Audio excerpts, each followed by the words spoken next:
The most valuable thing about healthcare isn't the medicine or the technology, it's the people. The healthcare industry brings together brilliant, highly motivated experts. If you'd like to learn more about today's most unique game changers, then check out the Heart of Healthcare podcast, right here on the OffScrip Health Podcast Network. Join host Holly Tecco, founder of Natalist and Rock Health, as she talks with the industry's most exciting experts.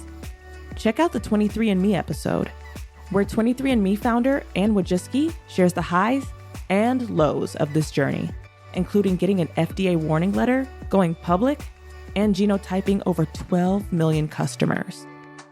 In an episode called The Crooked Truth About D2C Dentistry Startups, orthodontist and entrepreneur Dr. Ingrid Mora explains the state of venture-backed dentistry.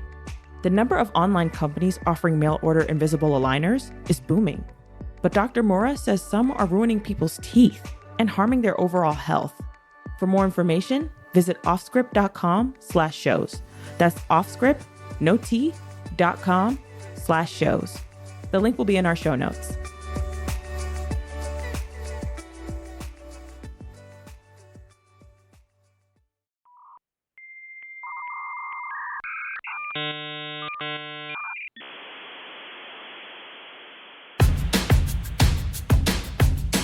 I'm as mad as hell, and I'm not going to take this anymore! Alrighty, friends, a quick bonus episode for you today because I just attended the nerdiest jargon event in a long time. The Association for Value-Based Cancer Care. I know, it sounds like a fabulous party. This is really the underbelly of where different weird things actually happen in healthcare. The subbasement 57 of S.H.I.E.L.D. in Captain America, the Winter Soldier. I'm joined in studio by my dear friend Gail Zahtz, a fellow cancer survivor who lives and breathes in that very wonky world with her cancer patient hat on all the time to try and distill, debunk Schoolhouse Rock 101. This is crazy complex, but Gail and I hope to break it down in a little more digestible understanding, and maybe you'll learn something. I know I did. Enjoy the show.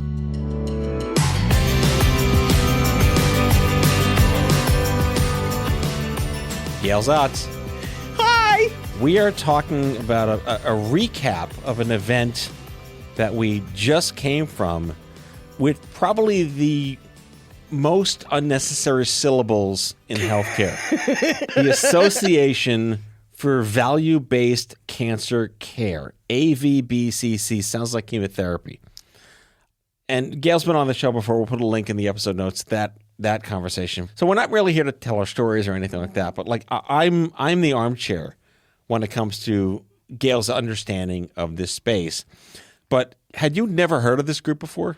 No. You called me and said, Gail, can you show up next week? And I said, yes. Right. So, I mean, they've been... that's all it takes, just FYI. Yeah. It's like I just... Matthew Zachary saying, Gail, I need you. I just bewitched myself. And I said, I'm there, exactly. Yeah. Click. So, value-based care, it was just sounds, it's just so inside baseball. Yeah. It's not for the layperson. It's not for the average human being. It's wonkery within deep-fried wonkery. But if there's a 101, which we did talk about on our other show, what is the kindergarten version of this? Right. So, and why does it matter to patients? Yeah, why does it matter to you, the listener? To the listener, exactly. Dealing with healthcare fuckery. Right. Because you actually can get a lot more and better healthcare and are entitled to a lot more if you happen to understand these complicated rules. Right. Is it even fair to expect the average Joe Jane in desperate diarrhea mode of I'm sick to know these things? Or is it incumbent upon the system to give a shit about it because there are incentives to do so? But here's the thing, is that not only the answer is, of course not, somebody in the midst of it can't possibly understand it, but most of the people with the title, president or vice president, value-based care, don't understand it. Wait. So, color me shocked. It's like working for Toyota and selling Chevys by accident. Right? No, for real. So, I mean, usually what happens is that a big payer or provider gets a contract. They throw in the contract to, say, CMS, the Centers for Medicaid and Medicare Services. Right. Acronyms must be disclosed. I did. Okay. I did, right? Did you see that? Yes. Well done. Thank you. So they send in an application by somebody like way down the totem pole. They're like, oh, just send in this application. Have compliance deal with it. Have the lawyers deal with it. Like, right? Always a good plan. Always a good start, right? And then they get the contract. And suddenly that organization is responsible for 100,000 lives in months' time. Right. And so they take Joe or Mary, who's been working for the organization for 15 years, and they say, you've been a good soldier for unnamed payer company, right? So we'll make you president of our new value-based contract. And Joe or Mary doesn't want to say they don't really understand what a benchmark is or how you get to a benchmark or what a quality withhold is. I think benchmark to me is like I passed calculus. Right. Which I did not. Right. I didn't take calculus. But so it's the total cost of care that's expected for each beneficiary, which is the term for what you may call a patient or consumer. So the jargon term within industry of a human being that is a patient is a beneficiary. Yes. Yes. It's also demoralizing. You are worth $1.45. So it is, right? And yet it's the reality. This is what I do. And sometimes I have to catch myself. We talk about acquiring beneficiaries. We talk about selling beneficiaries. We're products, basically. Right. And sometimes I'm like, wait a second, that's me. Right, yeah. Right? And yet, and that's why so many things that we think we're like, oh, well, this is going to improve the outcomes in 3 years, meaning outcomes are meant in that context of somebody's health being better. Right? So if your life is less shitty, someone makes money. Yes, but here's the thing. Why do people not care if your health is going to be better in 3 years? Wait, who's people? The payer providers that are running. Why don't they care? So I've been sitting in that seat somebody's saying this is going to improve the outcomes, the health in 3 years, right? Then you won't have a heart attack in 3 years if you do X, Y, and Z. Right. Well, most of the people responsible have no idea if that beneficiary, AKA me or you, right, a person, is going to be aligned, meaning they're going to be responsible and paid for that person in 3 years. So in idiot speak, human being A has a heart condition. And ideally, you would want that person to not die and improve, maybe even reduce the risk of their heart condition being terrible. Right. It's in industry's interest to do that because it'll cost less money if they have less shit to deal with. But whose industry interest? Because when you look at alignment, it's who's responsible for whom. Who's getting paid to be responsible, to take care of, I'm putting air quotes in. Air quotes on the radio. Air quotes on the radio. That's why I'm saying it. I'm giving like subtitles. Yes. Saying Gail is now doing air quotes, everyone. Yes. Who is getting paid to be responsible for this human being? That's done on a year-by-year basis. So how do you get someone to care about 3 years from now when they don't believe that in general they're going to be responsible or paid for that person in 3 years? So they don't trust that person, that human with a heart condition, will be dealing with less shittiness in 3 years or 2 years, or it's too much of a risk to assume they might be better. No, neither. They don't think they're necessarily going to get paid for that person in 3 years. Oh, I see. Right? How many times I know you just went through this. Your health insurance gets sold or shut down, and then your doctors change. I mean, you just went through this. You shared this with people. So that's why I'm... Terrible first world problem. That happens all the time. Right, your doctor's group gets bought up, it gets sold, Amazon buys it, and then sells it to Walmart. Right. Only there's people in the midst of all this. Humans. Who's going to own the human in 3 years. We are meat on a stick. We are. And here's the weird thing for me is that I'm on both sides, right? Like, I'm making those decisions and saying the same things that I say, "What? I can't believe I'm saying this." I'm talking about like buying and selling people. We're commodities. We are commodities. We're oranges though. on the exchange. We are. And so my kind of passion point has been, how do we follow those rules, figure out how the stakeholders can profit by doing the right thing? Well, the right thing is a nice to have, right? What incentivizes them in any way to do the right thing? Like, who profits the most? This is America, by doing the right thing. Yes. And how do we financially incentivize the air quote right people? Who are the right people? And that includes, should we and can we and how do we financially incentivize patients? So I'll give you an example of one of my clients. So they're saying, look, if you mess up your knee, you feel like you need to see an orthopedist, and you want an MRI to see a surgeon because you've decided that you need to get a knee replacement. You want to do that, here's your copay. Right. Here's your out-of-pocket, just like, fine, go right ahead and do it.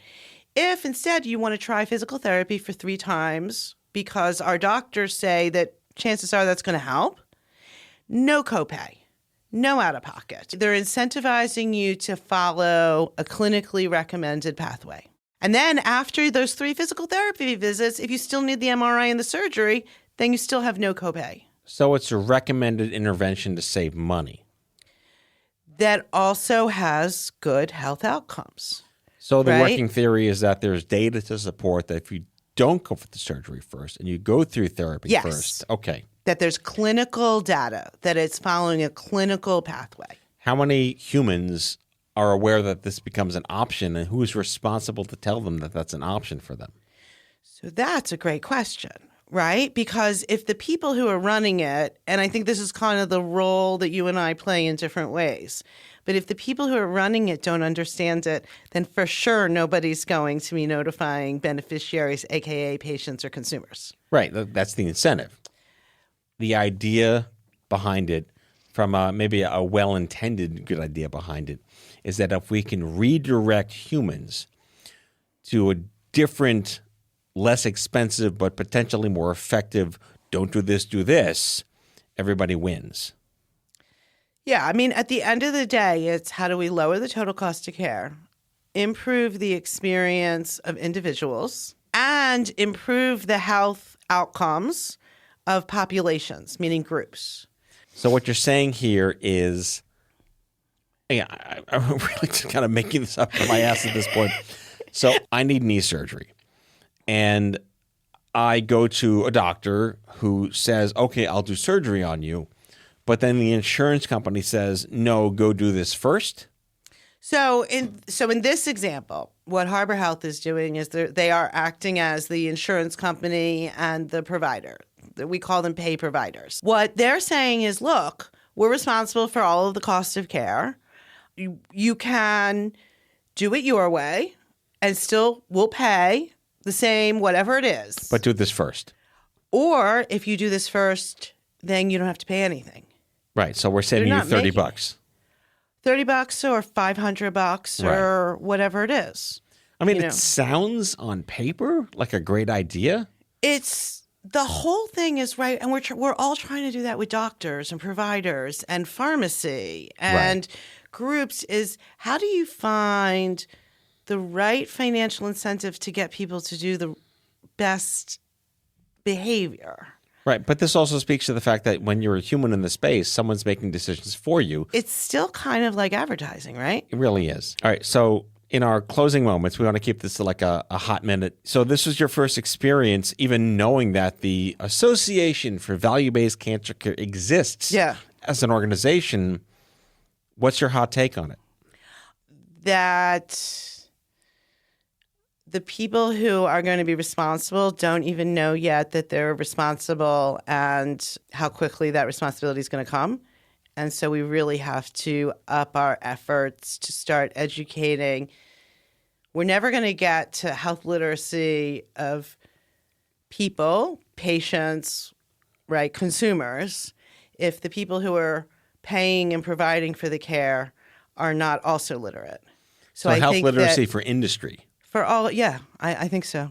Did we just invent something? We did, but it's you and me. Health literacy for industry. So instead of hoping patients know shit exists, it's helping industry know shit exists because it's your fucking job. Right. And think about it. Like, we say that nobody can understand a disease except if somebody hasn't gone through it, right? Right. I think it has to be a way of us massively educating each other, because nobody's going to come up with solutions if they don't even understand the options. Right. All right. I'm happy if you're happy. I'm always happy. No, you're not. Okay, but we're Jewish. No, you're the cook batch. Okay. I'm the one who's like, oh, I'm happy to be alive. Look at me. That's true. That's true. I am. With that, Gail Zahtz, thank you again for educating the idiot that I am in this particular space. All right. Thanks, everyone. We'll see you next time. Bye.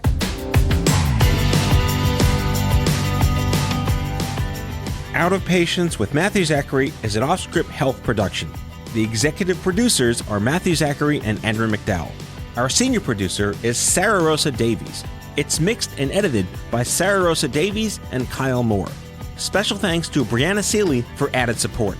If you like the show, ratings and reviews are always welcome. Leave us a message anytime at 855-AUDIO-66. That's 855-AUDIO-66 to share your healthcare shitness with us, and we might just play them on the air on a future episode. For more information about this show and OffScrip Health, visit offscrip.com. That's offscrip, no T.com.